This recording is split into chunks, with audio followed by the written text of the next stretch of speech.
Hey everyone, welcome to your online cafe. Today, our topic of conversation will be experimentation and addictions among teenager and adolescents. This time, this teenager time could be a very unique and a very challenging experience for the kids because they're going through so many changes. They're trying to find themselves emotionally, they're trying to find themselves physiologically. Their mental setup is also very different at that age.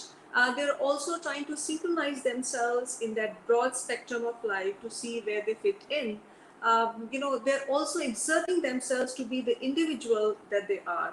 So a lot of things happening, and this is also the phase where they try to experiment with a lot of different aspects of life. Which is also a very healthy progression into being the holistic human being that they would finally want to become. So far so good, all good. It's all healthy, but the line gets blurry when it comes to experimentation with substance, and it gets even more blurry when that experimentation actually leads to addictions. I was actually reading a recent survey which actually says that about 10 to 15% of teenagers experiment with substance at the age of less than 15, and about 25 to 32% of the teenagers experiment with substance between the age of 16 to 20 years. So you see, the number is quite large. So they do experiment, and the reasons could be different. Sometimes it's just peer pressure. Sometimes it could just be boredom. Sometimes they do it because they're trying to get away from some of the emotional baggage that they're carrying or some life situation that they are facing. So it could be different situations, different reasons, but they all experiment. We as parents also try to make a balance of not being too harsh, too strict, too disciplined, so that they start lying to us. At the same time, we don't even want them to go overboard with experimentation. So you see, it's a very tricky balance for everybody, and it's a very tricky situation to handle.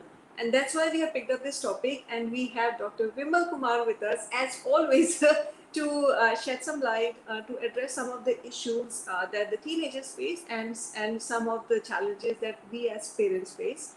So she will be with us shortly. I would encourage you to ask questions, leave comments, because at times, it's quite possible that we may not be able to cover every aspect. So it's always good to hear your comments and your questions. Let's bring in Dr. Vimal with us, and let's move on with the questions. Hi, Sonal. Good to have you back on your online cafe again It's with good to my. be back. This is this is like spending time with family. Right. It's become Yeah. so easy. It has starting to come so naturally, and I have always started doing my coffee time with our conversation. So this is the time I'm like, okay, let's make it actually the online cafe that we talk about. Right. I'll get my coffee next time. Yes, next time you get your coffee also. So always good to have you back. Let's move on with our questions, because as always we have, the topics we are covering are quite extensive. So Yes. let me start with the basic as to, what is this adolescent age all about, and why do teens experiment? So, adolescence is defined as in process of developing from a child into an adult, um, and so that is literally the transition that happens. That it's in process of developing from a child into an adult. This could be a time of um, disorientation, discovery, development, defiance, desperation, disappointments, disbeliefs, disapprovals, the days, deliberate differences, disengagement, distance, Lot of and there, reconstruction. All of them are with D's. all of them it is. Yes. Anyway, go on. The purpose of adolescence is for a child to psychologically and socially transform into a young adult. And this is the time which is crucial for breaking away from their childhood attachment and security into acquiring freedom and responsibility. It is the time to develop independence and to differentiate themselves from their parents and establish their own unique identity. So, till about 12th grade, the life is pretty protected.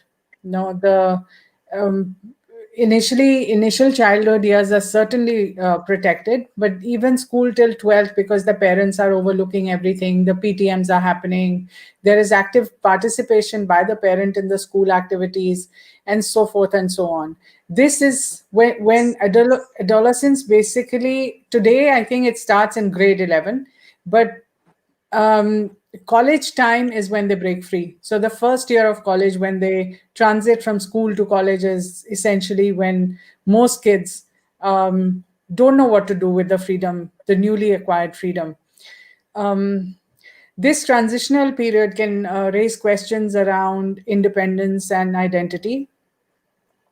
And as adolescents cultivate their sense of self, they may face difficult choices about academics, friendships, sexuality, gender identity, drugs, and alcohol. Most teens have a relatively egocentric perspective of life during this time, and where they feel that they are the most important. They seek more attention.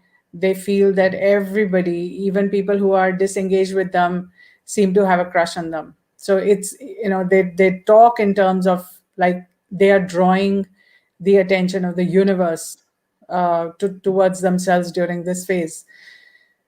I'd like to just quickly define, because adolescence is very interlinked with puberty. However, puberty is the biological development, physiological development, and it begins between the ages of 9 and 15. And it lasts between a year, year and a half to about 3 years.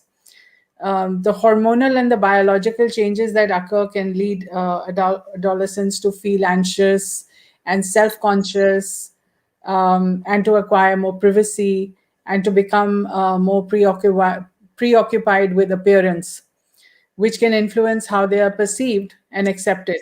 This is information because this is, as we proceed in the talk, this becomes relevant because this preoccupation with appearance plays a big part, and the how they interpret how they are being seen and viewed by others also plays a very big part in their self-respect and self-esteem, the way they see themselves. They may grapple with insecurities and feelings of being judged. Relationships with family members often take a backseat to peer groups, relationships with family members often take a backseat, and also with peer groups. The romantic interests come into play, the appearance plays a big part. So there's a lot of experimentation with dressing, where teens perceive as increasingly important during this time, as I mentioned. The transition itself can naturally lead to anxiety about physical development, evolving relationship with others, and also one's place in the larger world. As they step into college and university, they realize they need to carve out a place for themselves, which is different from, like, I am so and so's son and I'm so and so's daughter. And that they will be, they realize that they need to carve out a place for themselves, and they also realize that they need to own the responsibility for carving out whatever space they manage to. This realization often dawns with a lot of mixed feelings of excitement and resistance, because it is a scary experience to go through. New attachments and new options are available, and they get to choose for the first time. They make their very own choices. This internal chaos and confusion is what plays out in behavior. and so the experiment.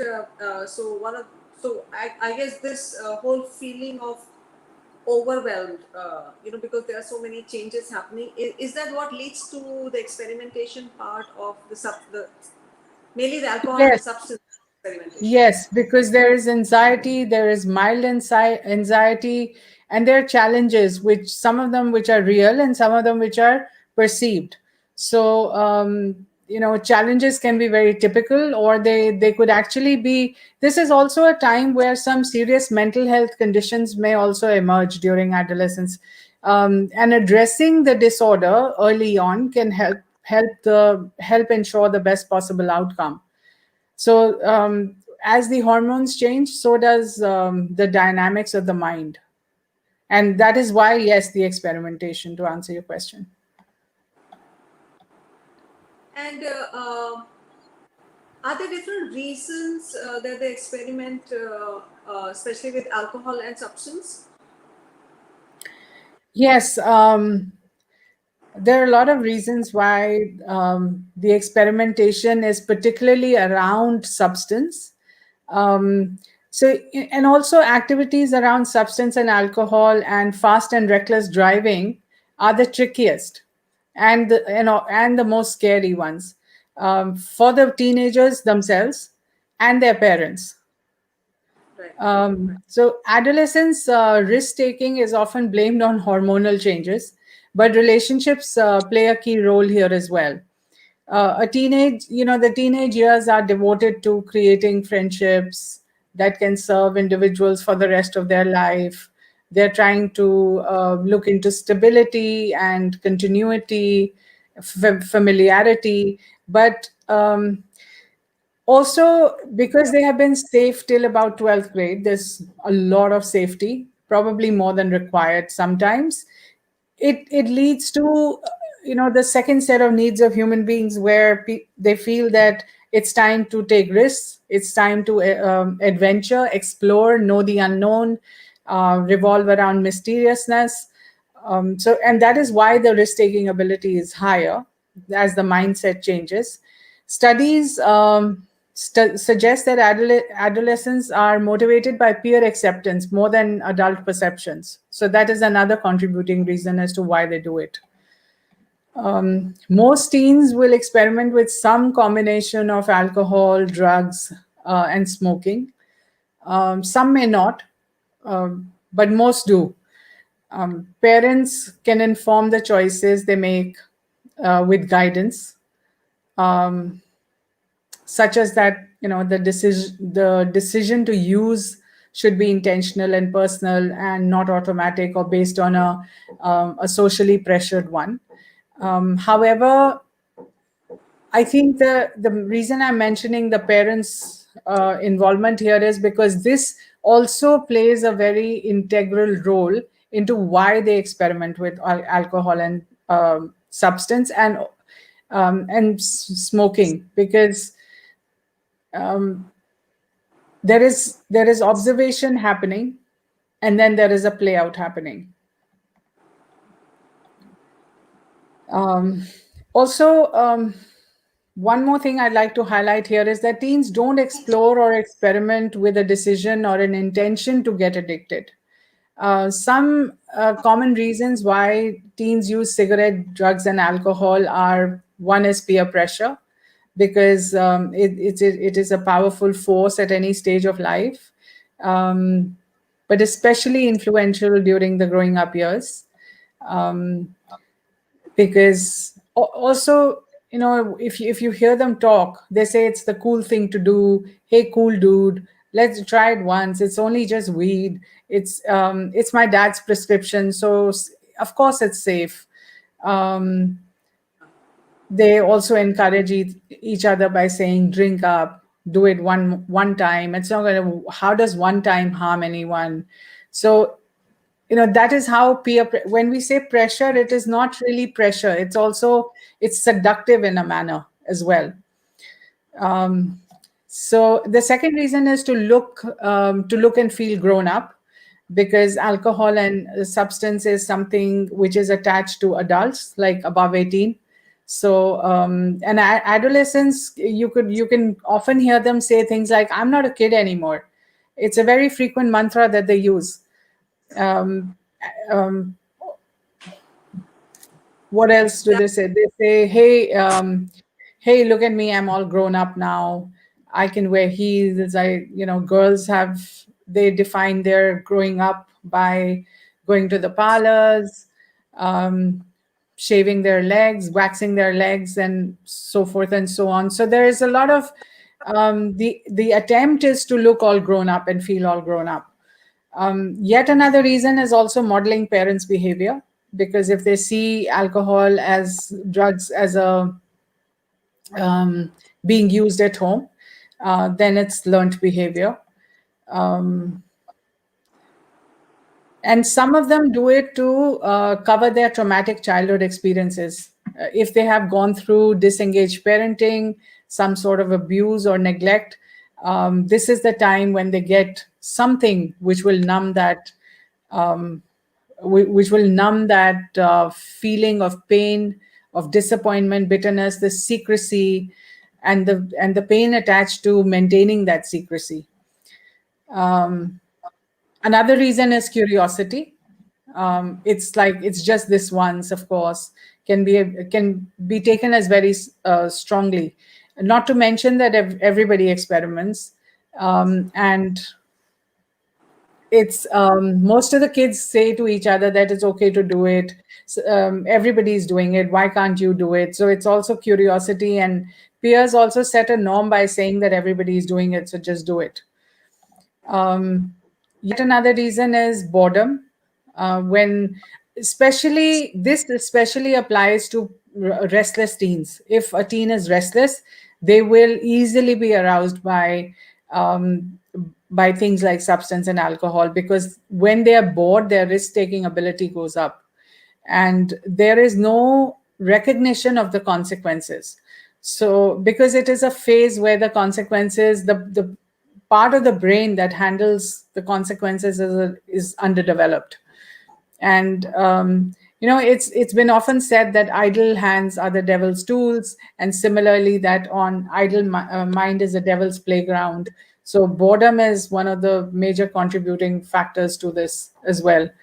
um, Self medication is yet another reason where teens who struggle with a lot of emotional pain are especially vulnerable to alcohol and drug abuse, because, like, if they've been teased, nagged, ragged, bullied, like we spoke about last time, this could be a way of escaping their pain, or they feel that they could numb or erase their pain as well through it. That's a belief.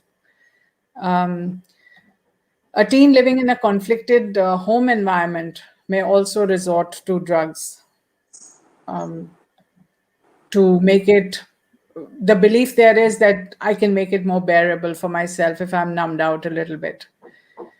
Rebellion is a big reason as well. Teens like to assert their budding maturity and test the limits with their parents. Those with nagging, overprotective, or overly strict parents often lash out in a passive aggressive manner. And so, alcohol and substance is the way they do it. Rather than talking to a mom and dad about their frustrations, such as they perceive them as strict, or they perceive them as very regulated, or religious hypocrisy, or constant nagging, they choose to quietly rebel by using alcohol and drugs, and it's a way of saying, I don't agree with you anymore. Anger is also one of the ways in which they rebel, and anger tends to go up if they are using these substances. Ignorance is yet another reason. They simply don't have enough information or experience about it.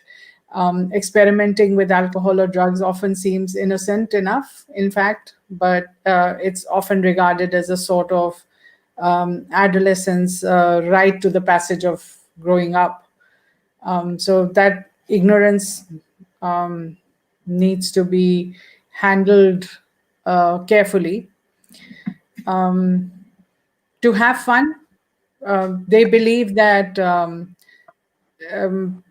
like I said, their safety needs are met, and now they're out to take risks. So, a dangerous reason is to have fun.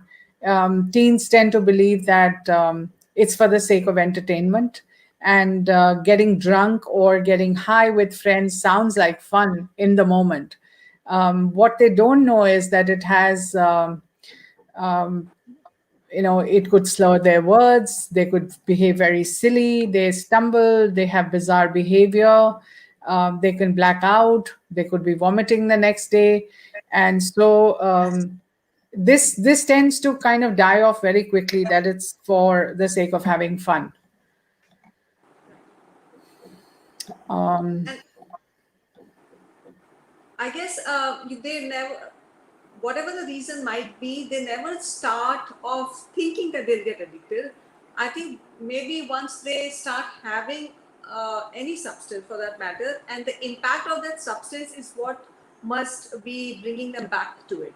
They must be getting an elated sense of being, and a numbness, and that's what must be bringing them back to that substance, because for that particular time, they're away from their problems, or they're away from every anxiety that they're going through, I guess, right? one of the things that Absolutely. one of the things that you also mentioned, Dr. Vimal, is the home environment and the adoptive behavior, depending on how the parents deal. If so, I guess there are two aspects to it, right? If at home the parents are open to drinking, and and it's a very open environment where the parents drink in front of the kids, uh, wouldn't that bring some amount of not so ignorant behavior, in the sense, if you're doing it in the open, doesn't that bring in a healthy way to introduce that, what, this is not something to be so curious about, that you can start experimenting it behind the back, rather, right? And then there is the other aspect is, if you drink alcohol at home, maybe there are more chances that the kid will actually pick up alcohol thinking that it's no big deal. So like which aspect is true?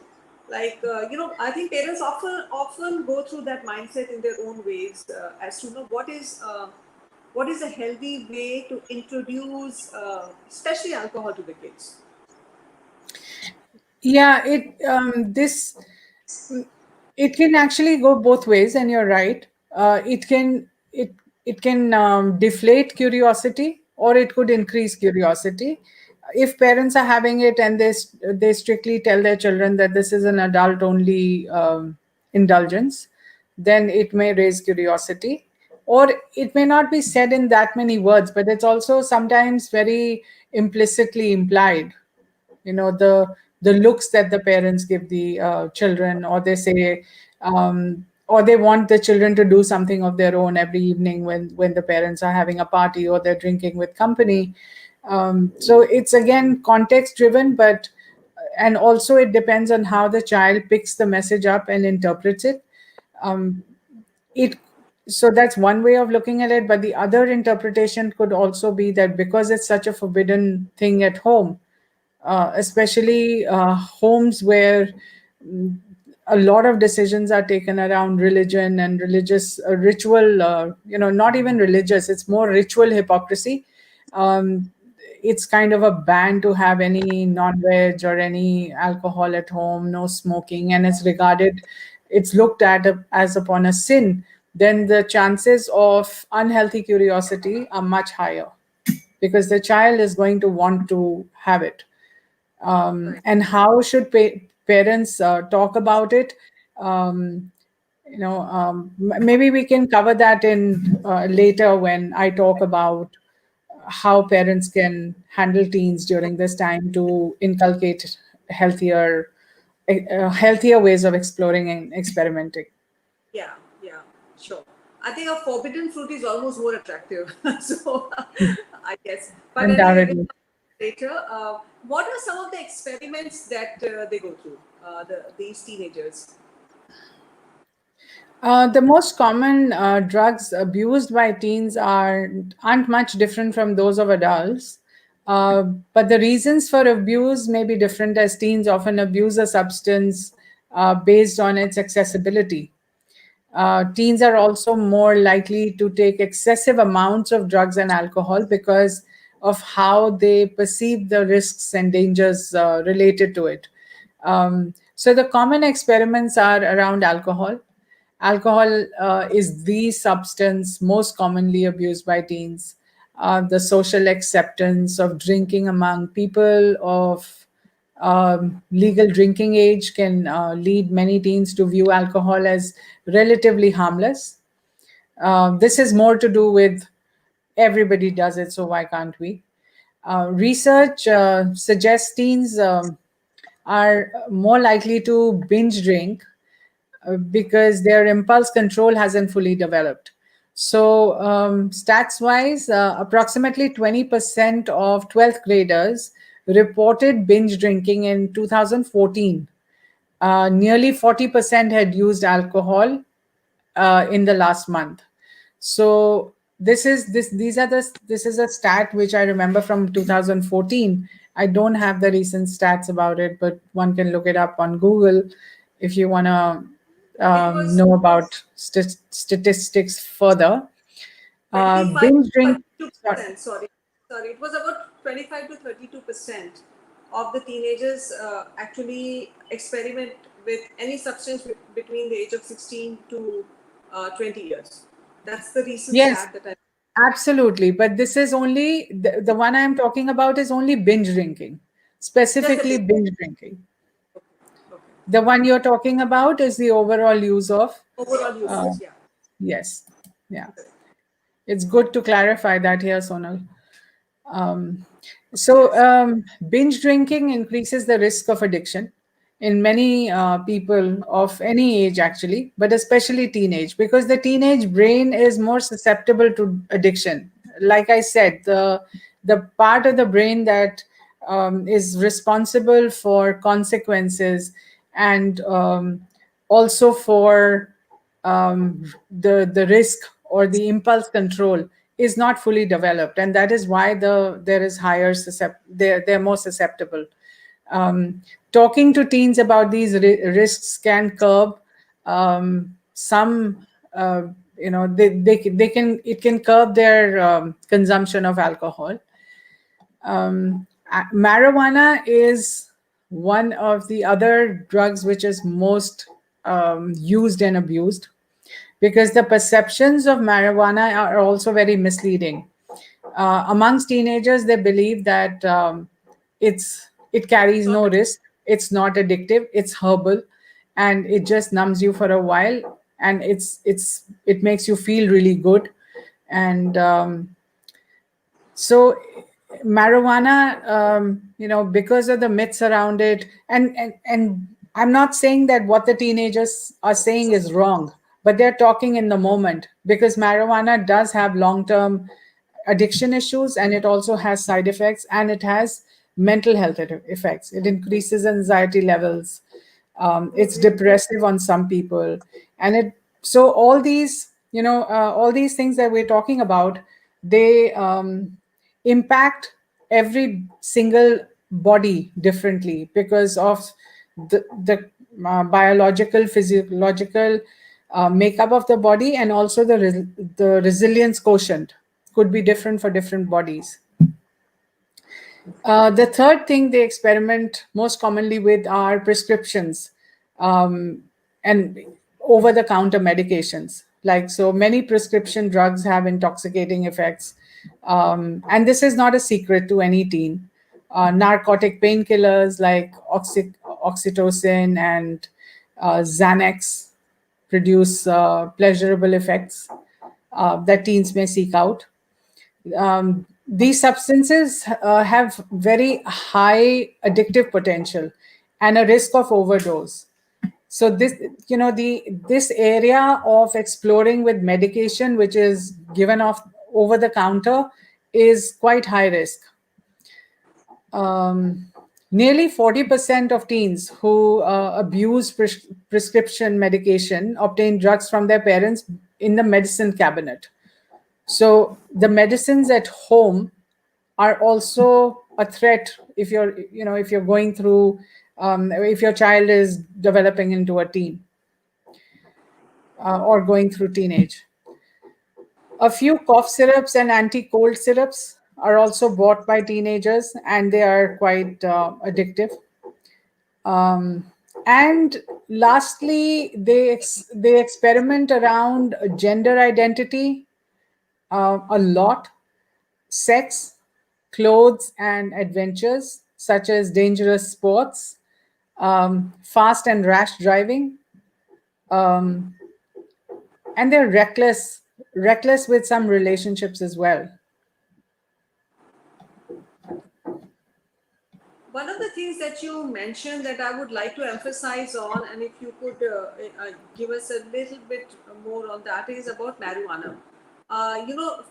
Suddenly marijuana usage has picked up, and I've often heard teenagers talk about this as not being addictive. It's better than smoking, which I don't know. It no substance could actually be better or worse, but that's what I've heard, that it's better than smoking because it's not addictive. But you just said that it could actually have long term, even mental effect because it actually raises your anxiety level. Could you shed a little bit more on that, Vimal? I think it's a very important aspect that all the teenagers out there should register. Yeah, I'm talking more from experience. I don't know about the information that has been shared on the internet, but from my own experience of having spoken to so many people who suffer from the long-term effects of the use of marijuana. So yeah, like I said, it just begins as an experiment or peer pressure, and they're very often introduced to it by or through someone else, and it's commonly available. So it's because part of the usage is also dependent on the accessibility, like I mentioned. So if it's accessible, then it's frequented. And the long term effects which I have noticed, or have experienced with other people, is a lot of anxiety, complacency. um, I think it intensifies some of the fears as well, which lead to things like procrastination, not being able to meet deadlines, demotivation, unenthusiasm. Um, and the complacency is not only in terms of work, it it makes its way through into relationships. So they're not very reciprocal in terms of celebrating birthdays. The energy level drops. Um, and a lot of demotivation happens on some of the other people. However, I have noticed that it induces a kind of depression with a little bit of paranoia. I see. Okay. Also because there are various sources to getting marijuana. Of course, we do not know whether they're actually smoking the plant or they're smoking a substance which is laced with chemicals that smell or taste like marijuana. We don't know what the consumption is, and that is why it makes it risky. So now, how do we know that the experimentation has actually gone beyond and has become an addiction? So, what are some of the signs and symptoms for the parents to know that it's no more experiment; it's actually become an addiction in the kid? So, what should we watch out for? So the APA has designated some general factors that increase the risk of alcohol use and abuse, which apply to younger individuals, and we are talking about teenagers. Some of the factors are family history of alcohol use and abuse is of significant risk for alcohol use and abuse in any individual. This combines both genetic and learning factors. So, if there is a history of the abuse in family, or there is a parent who is modeling that behavior out for the child, it increases the use. It could also go the other end, and the child may decide that this is because I have suffered so much due to the alcoholic parent and the problems associated to the addiction. I'm never going to have a sip of this, or I'm not even going to go near alcohol. It could be either way, but since we are talking about the likelihood of addiction, this is one of the factors. The specific rate of an individual's maturing may affect their risk for alcohol use as well. Younger people who mature physically at an early age may be at increased risk. Um, and younger people who are maturing may also have gone through childhood sexual abuse, which also increases the chances of addiction. Um, Availability of alcohol is always a significant factor as well. Um, because the young people living in environments where alcohol is readily available, um, like marijuana is, it makes it more likely that they will try it over and over again. Um, Co occurring mental health disorders or a history of trauma and stress in childhood is a contributing reason. Alcohol is often one of the first substances that an individual turns to. Drugs come later. The first available, readily available substance is alcohol. Social factors such as an individual's socioeconomic status, living conditions, and attitude towards the substance abuse can increase the risk to engage in alcohol use and abuse as well. So these are some of the contributing reasons. But what are some of the symptoms that we need to watch out for in terms of addiction? Like, how do we know that the experimentation has gone beyond just experiment and it's become an addiction? So, what are some of the signs and symptoms to look for to know that the child is addicted? So this is when the child themselves don't come up and tell that they are addicted or they're Right, having a problem living without a substance or I mean the drug or alcohol or cigarettes, right? right, right. Yeah. Some of the common signs to watch out for are bloodshot eyes, um, loss of interest in activities, avoiding eye contact, frequent hunger pangs, like or craving for munchies, the smell of smoke or breath on the clothes, secretive behavior. You know how children get very secretive about what they're doing, and parents would know if they're trying to hide something. And the onset of uncharacteristic problems at school, such as a behavioral problem of a child beating up someone else, or stealing a tiffin, or a drop in grades, is a typical symptom to watch out for. Increasing rebelliousness, this includes things like missing a deadline or missing curfews. Like some homes tell children that you need to be home by 9 o'clock or 10 o'clock, and the child says, "Okay, I will be," but they are not back. That is missing curfews. Um, Also, anger, increasing rebelliousness would also be displayed by anger tantrums. Mood changes, particularly issues with depression, irritability, and anger. Um, Uncharacteristic periods of lethargy and low energy, like the child seems to be fatigued. This could also be coupled with dark circles under the eyes. And a change in one's peer group is often a signal to watch out for. Like if there is a set of friends the child moves around with and they change the company, that is something a parent needs to be super vigilant about. A decline in self care, poor hygiene, growing hair, not looking after nails, not wanting to shower frequently. That's another one. Periodic issues with attention and memory that seem uncharacteristics for the person as well. There could be memory lapses, or there could be the parent could observe the child not being able to remember something that they're talking about.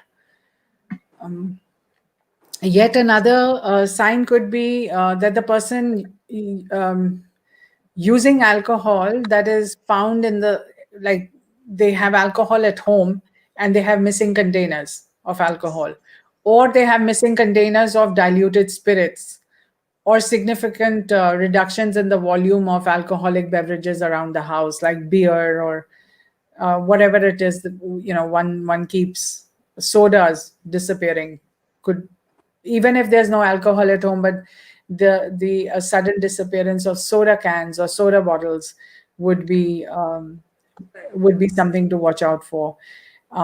Finding empty alcohol containers in the room of the person, or around the house, or in the trash can. And I think lastly, physical signs such as issues with motor coordination, uh, slurred speech, giddiness, silly behavior, all of that. Um, like I said, the teenager doesn't set out to explore with the intention of addiction. So it's up to the parents to initiate a conversation with their parents, with their children, if they suspect a drug use.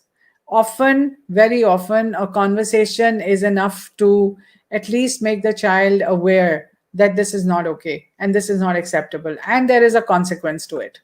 So, but I have noticed that one in every five parents who suspect and they see there is a behavior change in the teen, do not intervene to prevent. I guess that is where counseling comes in, because if they are scared and if they are in fear, then the parent is going to find it hard to go up to the child and confront.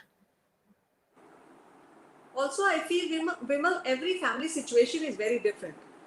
It all depends on the value, the culture, and the openness of the families. Because some families are open enough to, have a healthy conversation with the kids. Somewhere the discipline is quite there. So there is a line drawn, and the kid may not feel comfortable approaching the parents. So I think communicating about the substance addiction depends on the situation to situation of a family. And coming to that, that was my next question as to where do our responsibility as a parent lie?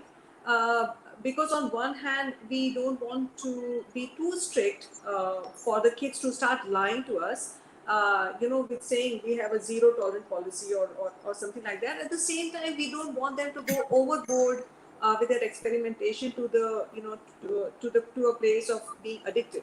So I think a lot of times parents always juggle to maintain that balance of doing the right thing at the right time and having the right conversation. So what would you like to tell the parents, like how do we strike that balance just right? Yeah. Yes. I'll begin with what you mentioned earlier. Every family has their own context. Right. And here, again, the endeavor is to bring and share information, especially for those who are going through adolescence, and parents who are going through fears related to their child going through adolescence. So, me and Sonal are. This is only information, and like I keep claiming that this is umbrella information for specific. So this does not address any specific issue Right. or problem area. So just please note that. Um, where does the responsibility of a parent lie? Um, So the stages of adolescence include early adolescence from age 10 to 14, and then mid adolescence from age 15 to 17, and the late adolescence from age 18 to 24. And each stage encompasses different challenges for teens and necessitates different responses from parents. Um, Parents need to pay particular attention to the most prevalent forms of high risk drinking behavior, binge drinking, drinking and driving, and polydrug use. Polydrug use is multiple drugs used for experimenting. And a drug may not go with B drug, so it could have effects that may not have been foreseen by the teen who's using it, and sometimes can also prove fatal. Parents speaking openly with adolescents about changes that they're experiencing can be a challenge for any parent, especially given the shift in the parent child relationship during this time. However, being a parent is one of the toughest roles that we play on this planet. So, one important component of communicating with teens is to help them understand what lies ahead, talk about consequences, because they will not think it. They will not think it because they're not equipped to think it. um, Explaining how their bodies will change so that they are not caught by surprise. Discovering by Because discovering by surprise can elevate a child's anxiety. So parents can talk about physical changes. Parents can begin a conversation about social and lifestyle changes that accompany adolescence. Discussing the consequences of important decisions like having sex or experimenting with drugs can encourage the teen to reflect on their choices. And when I say communicating, are you saying something, Sonal? No. Okay. So when I say communicating, I want to highlight listening. Listening is a powerful yet underappreciated tool. Parents often orient towards directives and solutions, and the child turns around and says, "Mujhe lecture mat sunao." Setting aside those tendencies and simply listening to the teen can strengthen the relationship. Asking specific or prying questions can make the child feel judged, and therefore they will backtrack. They will be hesitant to share with you openly and honestly. Listening attentively shows interest, validation, and support. And it also increases the chances that a teen will confide in the parent as needed, especially when they really, really need you, when they get into trouble. Because active listening builds intimacy and it builds trust. So, listening is a powerful tool. The other things that parents can do apart from this is, um, parents especially can have a positive influence on their child, even though the relationship seems to have distance during this time. Because instead of being passive, parents need to take an active role by discussing the dangers of alcohol use with their children periodically. Don't do it every day, but do it periodically, spaced out over time. Drinking alcohol in a responsible manner themselves will also model it out for them, because those children, those teens who are doing it as mimicking behavior of adults, um, this will be very effective for making sure that alcohol is not openly available at home. Supervising parties or requiring adult supervision at all parties that the child attends, getting to know the child's peers, encouraging children to participate in positive activities that include that do not include alcohol use, like, if they can get them to get involved in sports or academic activities, creative activities, gardening activities. Every child is different, so if parents could gear them towards discovering their hobbies, their interest areas, it draws their attention away from experimentation, or at least it minimizes it. um, Spending quality time with the teens, even if you're not able to have a conversation because the teen has different behavior, just spend time and just involve, play a board game or watch TV together without using the mobile phones in the middle. um, be involved, show the engagement, display the engagement in some form or the other which you choose to. um, and this will allow you to become a positive role model for the children, and it will also allow you to set limits without being overly demanding and restrictive, which a teen does not take to too well. So, That's it. yeah, I think one thing that you have always emphasized, and I also as a parent have experienced, is the positivity that any kind of communication brings in. Just keeping your phones off and just listening to the child attentively, attentive listening and validating actually creates wonders in any relationship. It Yeah. sounds, it's such a simple thing, but sometimes we as parents don't realize how distracted we are sometimes while talking to the kids, and kids actually subconsciously pick up on your behavior very very they register it, and the moment that they realize that you are focusing on them and you're registering everything they're saying and you're validating their emotions, I think it's a bridge to intimacy. I'm going to take up a few questions because I have some here. Question from Rajni Chauhan. Hi Rajni, how do we as parents help and guide our adolescent children make informed choices? How do this exactly in this way, that we need to, partly by talking to them, discussing the dangers of alcohol, making sure that they are under supervision, making sure that you know their peers, and periodically you need to talk to your children, engage with your children to find out. It's everything I just mentioned, that this, because it doesn't need to be a directive conversation about making informed choices. That will be contextual, but overall, knowing all these things will help you, help the child make informed choices. One other question was about peer pressure, and we've already discussed it. So I'm not bringing that question up.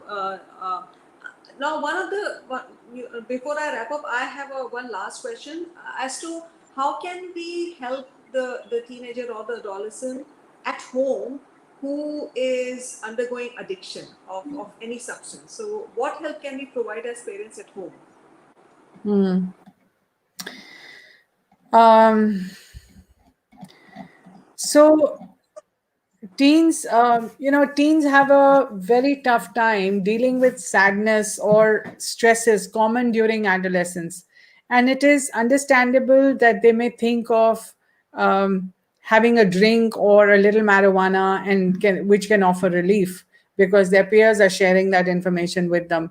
The more they stress about craving something and the more they consume to relieve themselves, that's how the addiction comes around. So when the teen figures that they can't do without a substance, it's scary for them, and that's the best time to intervene.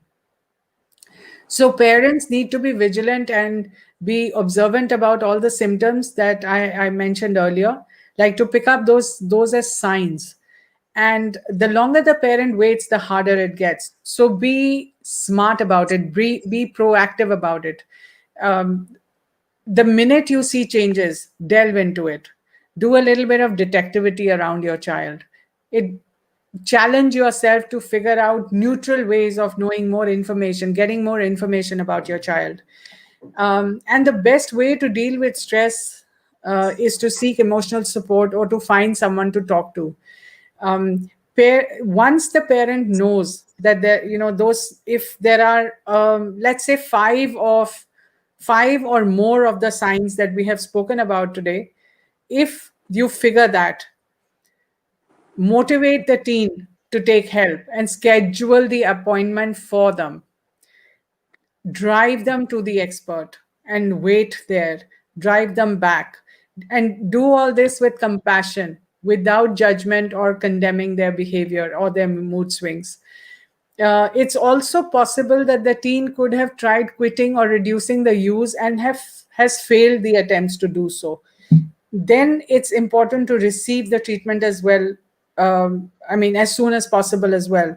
So I think that the parental role here is very important, to be extra attentive, pay attention, and be calm about it. Please do not try and become the counselor. Yeah. That would Very aggravate. advice. A lot of times we parents tend to do that. We don't know any better, and yes, thank you for saying that, Vimal. मेरे पास बहुत आता है, बहुत समझाया है इसको, बहुत समझाया है. मत समझाओ, कहना कि वो समझाना मुझ पे छोड़ दो, मैं समझा लूंगी. Don't try to be counselor. Try and Yeah. be parent. First, I think just being a parent is challenging enough. Uh, couns- Counseling तक तो हम पहुंच ही नहीं सकते, because नहीं पहुंच just सकते. there are such little things that we as parents can do, but we don't, unless and until and one fine day you realize, these are little steps that we could have taken that we so blatantly kind of not look into. And Yeah, absolutely. And you don't need to overdo, just do the required. You do not yeah, need to overdo as a parent. yeah. I think one of the topics of conversation can actually just be around parents, do's and don'ts of parents of teenagers. I'm pretty sure there will be a lot of viewers and a lot of questions for all Oh, of yes. us. The And it's first quite a challenge, challenge. It's quite a it's challenge, especially these days with so much of exposure, so many options, and also, the accessibility to hide and be secretive about things. yeah, yeah. There was one comment from Vidya about the communication, that having a very non-judgmental, open communication always helps, which I completely agree with Vidya. Yes. But at times, the teenagers are not open to that conversation, especially if they are indulging in something that they don't want the parents to know. Then it could be very challenging for the kids to for the parents to cross that bridge.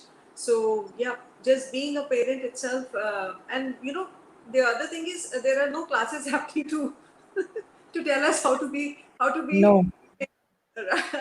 It's Yeah, none of us are born parents, and we learn by hit and trial. But the one mantra that really helps and never fails is, when you're not able to speak to your child, when you feel that you're not getting through, don't try over and over again. Get a therapist involved. Yep. So with that, I think we have almost come to the end of the session. I have asked most of the questions, and I think I've covered the few questions that were out there. Is there anything that you would like to add on, Vimal? Because I have covered most aspects of it, like from my perspective. Yes, I think we've given a lot of information. So yeah, I don't have anything to add. And to all the parents out there, if you would like us to do a session on the parents' do's and don'ts, please reach out to me. We'll be very happy to do it. For a change, let's shift the focus from the poor teenagers, let them be, and let's shift the focus on us being parents and to do the right thing. Absolutely. Many a times, I think the parents need a lot of counseling, and more counseling probably than the child does. Yeah, and a lot of parents don't accept that because their egos will not allow them to think that they need counseling in parenting. That's Yeah. another big issue Yeah. with a lot of Indian parents, all Yeah. of We us. should do a talk on that. That parents don't need to be perfect. I think perfection is not something that there should be strived for anyway. For some reason, on a personal level, I find that word, there is nothing called perfection. And No. perfection is boring, I think. If there is nothing to strive for, then I mean, what's the meaning of life? So I think it's an overrated concept in my Yeah. in my mind. Yes, it's mistaken. It's a very mistaken, perceived. Anyway, so on that note, on that happy note, I would say, or on that note, this is just Sonal signing off. Thank you, Vimal. It was how come you don't. Uh, uh, how come you don't mention Tarsum family networking? Uh, I didn't get that part, Vidya. Uh, I do you understand what that means, Vimal? No, Uh, no, I don't. Tiresome family networking. She'll have to in probably explain. Yeah, I didn't understand the context of that, Vidya. Anyway, like I said, maybe one of these sessions we will come back. We'll actually do, for just the parents. And I think we have gone overboard this time with our topic. Thank you, viewers, for joining us. I hope, as always, Dr. Vimal was able to address some of the issues and the challenges that we face, with the addiction and experimentation. And see you all this Thursday. This is just Sonal signing off. Bye. Have a good weekend. Have a good Sunday. Bye bye. Bye.